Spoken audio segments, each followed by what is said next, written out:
ginisang carbonara mga kaibigan para sa iftar. Malapit ng kainan eh.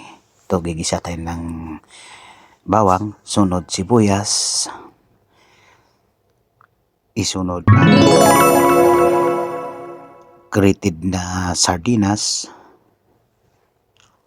Yan, konting halo-halo lang. Tapos lagyan natin ng cooking milk, dalawa. Sari-sari na lang yan. Basta kay masarap.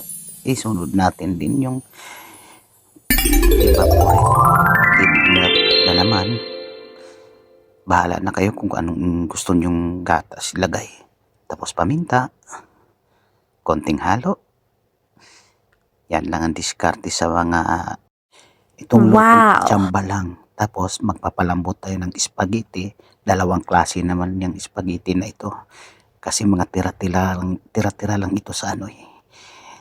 Pinaghalo na lang yan. Pareho lang din yan. Spaghetti. Pag lumanggot, after 5 minutes, yan na. Ito na ito. Balik na naman tayo sa yung pinakulo natin na para sumarap. Yan, tatlong cheese. Tapos nilagyan ng mushroom. Para pang pagana sa kaibigan. Konting halo, konting lagay ng pangpasarap, magic sarap, konting asin. Hindi ko na lang napakita yung paghalo ng spaghetti kasi nawala na sa video. Pero ito na ang niya.